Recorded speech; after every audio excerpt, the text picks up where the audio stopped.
Mi camino a Dios, capítulo 6.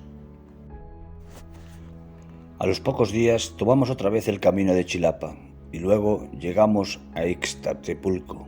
De allí, después de haber pasado por la cuadrilla de San Pablo, llegamos a Ixcateopan, que ya entonces era foránea.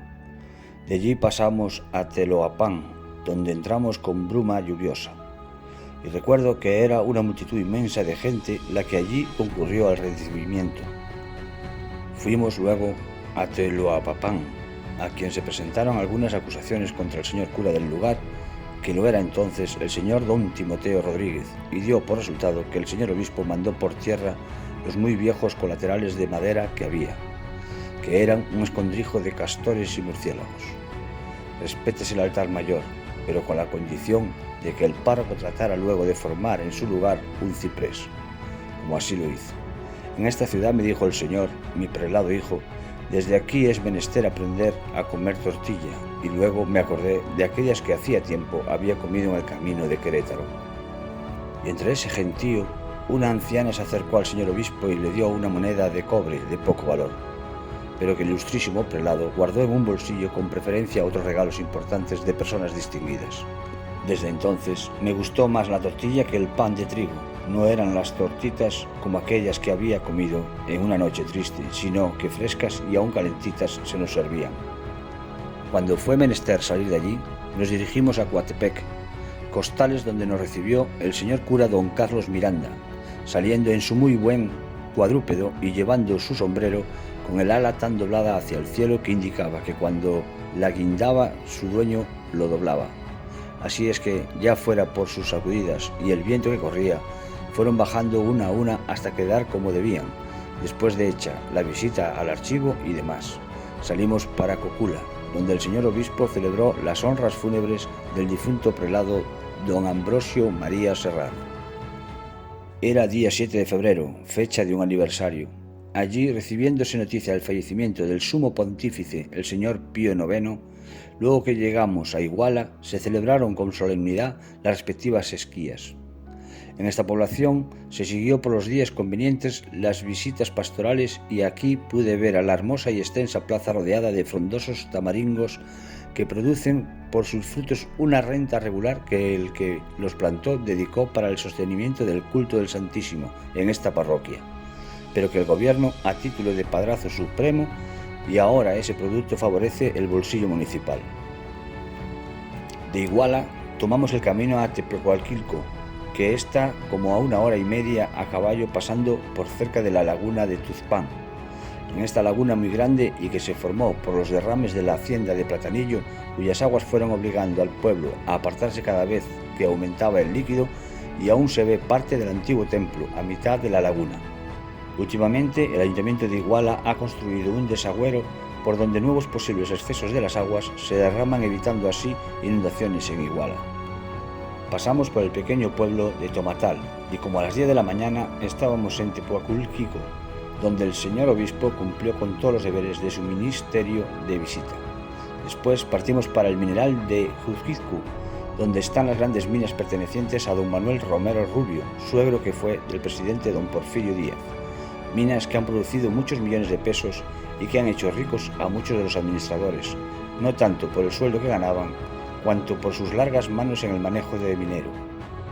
Después de haber cumplido con las prescripciones diocesanas en lo correspondiente a la visita pastoral, comenzamos a caminar por cañadas y vericuetos y descendiendo hacia la vertiente del río Apán, llegamos al pueblo de San Miguel, cuyo templo estaba en construcción. Aquí y desde el comienzo del pueblo, que es todo de indios pintos, pusieron infinidad de arcos de caña, que allá se les llama carrizos.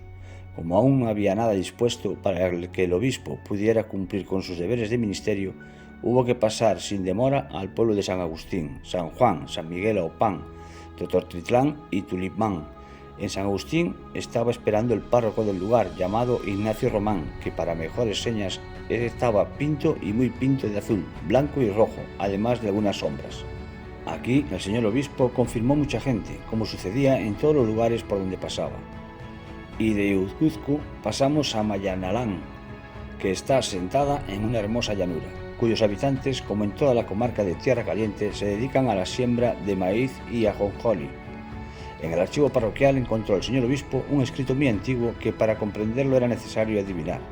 Así es que entre el señor obispo y yo nos llevamos casi un día en su traducción, porque aunque estaba escrito en castellano, no lo parecía.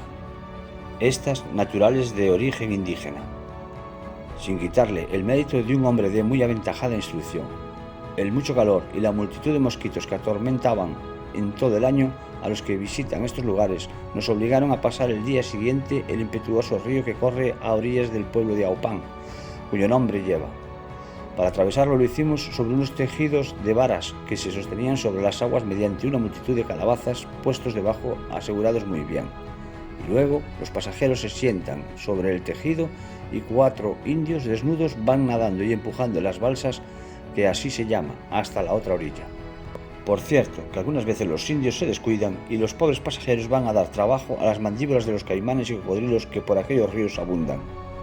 Anduvimos, después de haber pasado el río, por unas cañadas y cuestas que se sucedían una tras otra, y como a las 4 de la tarde llegamos a Apango. Por supuesto que a las 12 de ese mismo día comimos sobre una montaña y a muchos metros sobre el nivel de Oapán.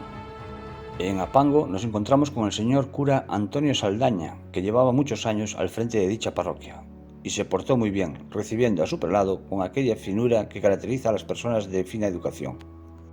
De Apango emprendimos el camino para Chilapa y comenzamos a subir una grande cuesta en que tardamos como 2 horas, en cuya cumbre ya no sentíamos el calor de la llanura de donde habíamos salido, sino un positivo frío que nos obligaba a abrigarnos algo. Aquí nos molestaron mucho los mosquitos y tuvimos necesidad de poner unos transparentes en las ventanas para poder escribir el acta de visita. Yo era el de esta tarea, escribía y el señor obispo firmaba con su secretario, que lo era su sobrino, el presbítero don Antonio Barba y Barón. Después de andar unas 2 horas más, ya vimos la ciudad de Chilapa, que va a recibirnos y nuestros caballitos nos llevan hasta la casa episcopal, después de pasar por varias calles, donde se velan multitud de arcos de flores y ramos de pino.